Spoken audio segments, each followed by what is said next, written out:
आप देख रहे हैं अनहोनी। तो चलिए बढ़ते हैं आज की इस कहानी की ओर। गांव आए हुए मुझे यहीं कोई 3-4 दिन ही बीते होंगे कि एक शाम अचानक हमारे घर की बिजली चली गई। चूंकि मौसम गर्मी का था, इसलिए पंखा बंद होते ही सारे परिवार वाले छत पर पहुंच गए। सबके साथ मैं और दादाजी भी थे। तब तक अंधेरा हो चुका था। खैर, हम सारे लोग छत पर चटाई बिछाकर बैठ गए। तभी मैंने दादाजी से कहा, दादाजी कोई कहानी सुनाइए ना, भूत वाली। तब मेरी उम्र ज्यादा नहीं थी, मैं यहीं कोई 8-10 साल का ही रहा होऊंगा। खैर, दादाजी ने मेरी बात नहीं टाली और उन्होंने कहानी बताना शुरू किया। बात आज से तकरीबन 50 साल पुरानी है। तब मेरी यानी दादाजी की उम्र यहीं कोई 27-28 साल की रही होगी। गांव के पोस्ट ऑफिस में मुझे नया नया काम मिला था। ऑफिस में पोस्ट मास्टर और पोस्टमैन का काम मैं अकेले ही करता था, यानी चिट्ठियों को सील करने से लेकर घर घर जाकर पहुंचाने का काम मेरा ही था। हालांकि काम सुनने में जितना आसान लगता है उतना आसान है नहीं, क्योंकि उन दिनों मोबाइल फोन्स वगैरह नहीं हुआ करता था और अगर दूर किसी आदमी से बात करनी हो तो उसका एकमात्र साधन खत या यूं कहें तो चिट्ठी ही थी। एक शाम की बात है, उस दिन काम बहुत ज़्यादा था और सभी चिट्ठियों को आज के आज ही पते पर पहुंचाना था। मगर सभी चिट्ठियों को सील करते करते कब रात के 7:45 बज गए पता ही नहीं चला। अमूमन इतने बजे तक मेरी ड्यूटी खत्म हो जाती थी, मगर आज ऊपर से ऑर्डर था कि सबको ओवर टाइम करना है, जिससे मुझे एक्स्ट्रा पैसे भी मिलेंगे। इसलिए मैं रुका नहीं और चुपचाप काम करता चला गया। रात के ठीक 8:30 बजे मैं सभी चिट्ठियों को सील करके साइकिल में एक थैले में भरकर निकल पड़ा चिट्ठियों को घर घर पहुंचाने। क्योंकि उन दिनों गांव में बिजली की कोई सुविधा नहीं थी, इसलिए मैंने अपनी साइकिल के हैंडल पर एक लालटेन लटकाया हुआ था, जिसकी रोशनी के कारण मुझे साइकिल चलाने में बहुत मदद मिल रही थी। गांव के रास्ते पर आदमी तो दूर, एक जानवर तलक भी नजर नहीं आ रहा था, जो कि उस जमाने में यानी आज से 50 साल पहले लाजमी ही था। उस समय के लोगों का मानना था कि रात हो जाने के बाद गांव में शैतानी आत्माएं भटकने लग जाती हैं। हालांकि मैं गांव वालों की बातों को नकारता भी नहीं था, मगर सरकारी काम होने के कारण मुझे कभी भी कहीं भी रात में जाना पड़ जाता था, क्योंकि अगर मैं नहीं गया तो मेरी नौकरी चली जाएगी। धीरे धीरे मैं एकाएक सभी चिट्ठियों को पते पर पहुंचाने लगा। कोई चिट्ठी मेरे गांव के करीब वाले गांव की थी तो कोई दूर के गांव की। सभी चिट्ठियों को ठिकाने पर पहुंचाते पहुंचाते कब रात के 9:15 बज गए पता ही नहीं चला। अब बस एक आखिरी चिट्ठी ही बची थी, जो कि मेरे यहाँ से तकरीबन 4 किलोमीटर की दूरी पर पहुँचाना था। पहले तो मैंने सोचा कि आज के लिए इतना काफ़ी है, ये चिट्ठी कल पहुँचा दूंगा। मगर फिर पता नहीं मेरे दिमाग में क्या आया, जो मैं उस चिट्ठी को पहुँचाने के लिए आगे बढ़ने लगा, और शायद यही मेरी सबसे बड़ी गलती थी। खैर, वो गांव जहां मुझे उस आखिरी चिट्ठी को पहुंचाने जाना था, मैं उस गांव जाने वाले रास्ते पर आगे बढ़ने लगा। वो रास्ता उस पहले वाले रास्ते से भी ज़्यादा सुनसान और खामोशी में डूबा हुआ था। उस रास्ते के अगल बगल सिर्फ जंगल ही जंगल थे। कुल मिलाकर रास्ते का नज़ारा बड़ा डरावना सा था। रात कीड़ों की आवाज़ें कानों में गूंज सी रही थी। खैर, थोड़ी देर साइकिल चलाने के बाद मैं उस आखिरी चिट्ठी के ठिकाने पर पहुंचा। मैंने घर का दरवाज़ा खटखटाया तो एक बुजुर्ग से आदमी ने दरवाज़ा खोला। फिर मैंने उस बुजुर्ग आदमी को चिट्ठी पकड़ाई और वहां से जाने लगा। अभी मैं चलकर अपनी साइकिल के पास आया ही था कि तभी उस बुजुर्ग आदमी ने मुझसे कहा, बेटा किस रास्ते से आए तुम? मैंने उस बुजुर्ग आदमी को इशारा करके वो रास्ता बताया जिधर से मैं आया था। तो मेरा इशारा देखकर पता नहीं क्यों उस बुजुर्ग आदमी का चेहरा सूख सा गया और उसने कांपती आवाज में मुझसे कहा, पर बेटा इस रास्ते से इस वक्त तुम्हारा जाना ठीक नहीं होगा। वो रास्ता रात के लिए ठीक नहीं है। उस बुजुर्ग आदमी की बात सुनकर ही मैं समझ गया कि वो किस बारे में बात कर रहा है, जिस पर मैंने उस आदमी से कहा, अरे चाचा कोई बात नहीं है, मैं चला जाऊंगा। तो इस पर चाचा ने फिर कहा, ठीक है बेटा जाओ, पर एक काम करना, ये लालटेन मत बुझाना जब तक तुम घर ना पहुंच जाओ। मैंने सोचा वैसे भी मैं घर पहुंचने से पहले लालटेन नहीं बुझाऊंगा। इतना सोचकर मैं वापस पोस्ट ऑफिस की तरफ आगे बढ़ने लगा। अब रात काफी हो चुकी थी। सुनसान रास्ता, दोनों ओर फैला जंगल। कहीं ना कहीं उस आदमी की बात सुनकर अब मुझे डर लगने लगा था, मगर आते वक्त तो कुछ हुआ नहीं, तो अब क्या होगा, यही उम्मीद लेकर मैं आगे बढ़े जा रहा था। पता नहीं क्यों उस रास्ते पर मुझे हल्की हल्की ठंड महसूस होने लगी थी, जबकि मौसम ठंड का नहीं था, मौसम गर्मी का था। शरीर में एक अजीब तरह की सिरहन हो रही थी। एक अलग सा डर मेरे जहन में घूम रहा था, जिन्हें लफ्जों में बयां कर पाना मुश्किल ही नहीं बल्कि नामुमकिन है। लालटेन की रोशनी में अभी मैं साइकिल चला ही रहा था कि तभी अचानक मेरी साइकिल का चैन उतर गया। अचानक चैन उतर जाने से मुझे काफ़ी हैरानी हुई कि आखिर अभी ये साइकिल को क्या हो गया। खैर मैं साइकिल से नीचे उतरा और बैठकर चैन चढ़ाने की कोशिश करने लगा। मेरी साइकिल जिस जगह पर खराब हुई थी वहाँ पास ही में एक बहुत बड़ा बरगद का पेड़ था।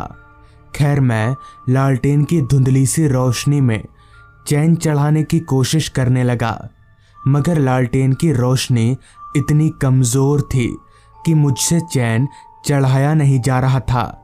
अभी मैं चैन चढ़ा ही रहा था कि तभी पीछे की तरफ से मुझे एक भारी सी आवाज़ आई, डाकिया बाबू आ गए चिट्ठी पहुंचाकर। आवाज़ सुनकर मैं तुरंत पीछे पलटा तो पाया कि अब उस बरगद के पेड़ के नीचे एक आदमी बैठा हुआ है। उस आदमी का चेहरा शॉल से ढका हुआ था। मुझे काफ़ी हैरानी हुई कि आखिर इस आदमी को पता कैसे चल गया कि मैं चिट्ठी पहुंचा कर आ रहा हूं। जिस पर मैंने उस आदमी से कहा, हाँ पर आप कौन हैं? इस रास्ते पर आप क्या कर रहे हैं? इस पर उस आदमी ने कहा, सब बताता हूँ, पहले ये लालटेन बुझाओ। लालटेन देखकर मुझे बहुत डर लगता है। इस पर मैंने कहा, नहीं यहाँ इतना अंधेरा है, अगर मैंने लालटेन बुझाया तो मैं देखूंगा कैसे? अभी मैंने इतना कहा ही था कि तभी उस आदमी ने अपने चेहरे पर से वो शॉल हटा दिया। तो मैंने जो देखा वो देखकर मेरी सिट्टी बिट्टी गुल हो गई, क्योंकि उस आदमी का सर उसके धड़ से अलग था और वो सर हवा में उड़ रहा था। मगर ये कैसे हो सकता है? किसी आदमी का सर उसके धड़ से अलग हवा में कैसे उड़ सकता है? मुझे समझ नहीं आ रहा था। तभी उस आदमी ने फिर से कहा, कहा ना लालटेन बुझाओ, वरना तेरा भी सर ऐसे ही धड़ से अलग हो जाएगा। अब तक मैं समझ चुका था कि वो आदमी इंसान नहीं है बल्कि वो कुछ और ही है। इसलिए मैं साइकिल को धक्का देते ही वहां से भागने लगा। भागते भागते मैंने एक दफ़ा पीछे पलटकर देखा तो पाया कि अब वो सिरकटा आदमी वहाँ से गायब हो चुका है। उस रात शायद लालटेन ना बुझाने के चलते मेरी जान बच गई, मगर वो आदमी आखिर था कौन ये आज तक पता नहीं चल पाया। इतना कहकर दादाजी ने अपनी कहानी ख़त्म की। दादाजी की कहानी सुनकर मैं काफ़ी डर गया और उस पूरी रात मुझे नींद नहीं आई। तो दोस्तों, ये थी आज की कहानी। अगर आपको ये कहानी पसंद आई हो तो चैनल को ज़रूर सब्सक्राइब कर लें। तो मैं आपका दोस्त आर्यन जल्द ही मिलूँगा आपसे ऐसी ही एक कहानी के साथ। अंधेरा ये शब्द सुनते ही या अपने आसपास अंधेरे को देखते ही मेरा पूरा शरीर थरथर कांपने लगता है। दरअसल आज से कुछ साल पहले एक घने अंधेरे रात में मेरे साथ एक ऐसी घटना घटी जिसे आज तक मैं भूल नहीं पाया और न ही अपने जीते जी कभी भुला पाऊंगा। और उसी अंधेरे रात ने मेरे दिमाग में एक ऐसी छाप छोड़ दी कि मैं आज भी रात को अकेले कहीं नहीं जाता। असल में मेरे साथ हुआ कुछ यूं था कि उन दिनों मैं शहर के एक ऑफिस में काम किया करता था। मेरी ड्यूटी सुबह के 9 बजे से शाम के 7 बजे तक की होती थी। घटना आज से काफ़ी सालों के पहले की होने के कारण उस समय गांव से शहर जाने के लिए कोई साधन नहीं हुआ करता था। आमतौर पर लोग साइकिल या फिर पैदल ही शहर आना जाना किया करते थे। मेरी नौकरी लगे कुछ ही दिन हुए थे जिस कारण मेरे पास साइकिल नहीं था। मैं पैदल ही शहर आना जाना किया करता था। मेरे घर से ऑफिस लगभग 7 से 8 किलोमीटर की दूरी पर था, तो मुझे पैदल आने जाने में अच्छा खासा समय लगता था। खैर, रास्ते के सभी पोलों पर स्ट्रीट लाइट की सुविधा थी, तो मुझे रात के वक्त आने में उतनी परेशानी नहीं हुआ करती थी। दरअसल हुआ कुछ यूं था कि जब एक दिन मैं ऑफिस जाने के लिए सोकर उठा तो सुबह से ही आसमान पर काले बादलों ने अपना डेरा जमा रखा था। उठते ही आसमान पर चारों तरफ छाए काले बादलों को देखकर एक बार तो मैंने सोचा कि आज काम से छुट्टी ले लेता हूँ, मगर ये सोचते ही मुझे बॉस की कल वाली बात याद आ गई। कल बॉस ने मुझसे कहा था कि कल वो नहीं रहेंगे और ऑफिस का सारा काम धाम मुझे ही देखना पड़ेगा, तो मैं आज छुट्टी कैसे कर सकता हूँ। जिसके बाद उदास मन से मैं निकलने की तैयारी करने लगा। नहा धोकर नाश्ता करके ठीक 8 बजे मैं अपने घर से ऑफिस जाने के लिए निकला और ठीक 1 घंटा पैदल चलने के बाद 9 बजे ऑफिस पहुंच गया। ऑफिस में बॉस ना होने के कारण ऑफिस का सारा काम मुझे ही देखना था। साथ ही साथ उस दिन ऑफिस में काम भी काफ़ी ज़्यादा था, तो सारा काम ख़त्म करते करते रात के 7 बज गए। सारा काम ख़त्म करके जब मैं घर जाने के लिए ऑफिस के गेट पर आया तो बाहर का नज़ारा देखकर मैं काफ़ी मायूस हो गया, क्योंकि बाहर काफ़ी तेज़ बारिश हो रही थी। इतनी तेज़ बारिश को देखकर मैंने गेट के पास बैठे दरबान से कहा, अरे काका, बारिश कब से हो रही है? तो मेरी बात सुनकर दरबान काका ने कहा, बाबू साहब, लगभग 1.5 घंटे से बारिश हो रही है। काका के मुंह से ये सुनकर मैं और भी ज़्यादा मायूस हो गया, क्योंकि मैं जिस रास्ते से आना जाना करता था वो रास्ता कच्चा था, तो 1.5 घंटों से बारिश होने का मतलब रास्ते में सभी जगह कीचड़ और पानी जम गया होगा। खैर, अब किया भी क्या जा सकता है। मैं अपनी किस्मत को कोसता हुआ खड़े खड़े बारिश के रुकने का इंतज़ार करने लगा, मगर बारिश लगातार बरसे जा रही थी। सुबह से ही मौसम का हाल देखकर मैं अपने साथ छाता लेकर आया था, मगर बारिश इतनी तेज थी कि मेरा छाता उस मूसलाधार बारिश का सामना नहीं कर सकती थी। इसलिए मैं छाता होने के बावजूद भी बारिश कम होने का इंतज़ार कर रहा था।